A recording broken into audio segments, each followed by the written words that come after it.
बिस्मिल्लाहिर्रहमानिर्रहीम। अस्सलाम वालेकुम नाज़रीन। 10 दिन में लटका हुआ पेट नॉर्मल हालत में वापस लाएं।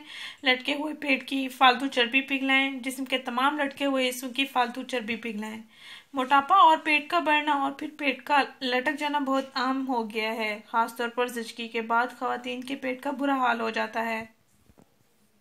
और नाज़रीन, इसके साथ जिस्म के दूसरे हिस्सों में भी चर्बी का बढ़ना शुरू हो जाता है। गोया जिस्म के तमाम नरम हिस्सों में चर्बी की मिकदार बढ़ जाती है। नाज़रीन, चर्बी जिस्म में कोलेस्ट्रॉल की वजह से बनती है और कोलेस्ट्रॉल हम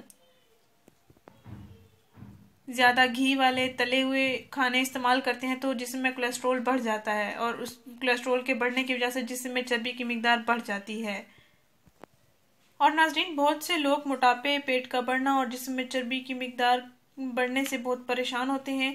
तो आइए नाज़रीन, आज हम आपको एक आजमूदा सस्ता घरेलू टोटका बताएंगे जिसके इस्तेमाल करने से आपकी ये परेशानी ख़त्म हो जाएगी। और सबसे अहम बात कि ये सुन्नत नबी सल्लल्लाहु अलैहि वसल्लम का तरीका है। इस टोटके के इस्तेमाल से आपकी तमाम तकलीफ़ें दूर हो जाएंगी और आपको हमेशा की शिफा मिल जाएगी इंशाल्लाह। नाज़रीन, आपके सीने की जलन, तेज़ाबियत, कब्ज़ जैसी मूज़ी अमराज से आपको निजात मिल जाएगी और सबसे अहम बात कि आपको मोटापे से भी निजात मिल जाएगी। आपके वज़न में भी खातिर ख्वाह कमी आएगी।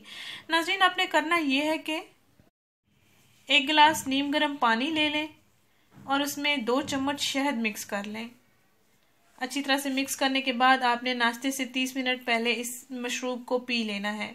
याद रहे, नीम गर्म पानी लेना है, ठंडा पानी नहीं लेना। नीम गर्म पानी के 1 गिलास में 2 चम्मच शहद मिक्स करके आपने नाश्ते से 30 मिनट पहले पी लेना है। मर्द हज़रात भी इसको पी सकते हैं और तमाम उम्र के बच्चे, ख़वातीन सब पी सकते हैं। इंशाल्लाह उनको काफ़ी फ़ायदा हासिल होगा और उनको हमेशा की शिफा मिल जाएगी। तमाम तकलीफ़ें भी दूर हो जाएंगी, मोटापा भी दूर हो जाएगा और आपके वज़न में भी कमी आएगी। सर्दियों में इस्तेमाल होने वाला ये बेहतरीन इलाज है, इसको ज़रूर आजमाएं। नाज़रीन, इस वीडियो को ज़रूर शेयर करें, इस चैनल को ज़रूर सब्सक्राइब करें। शुक्रिया। अल्लाह हाफिज़।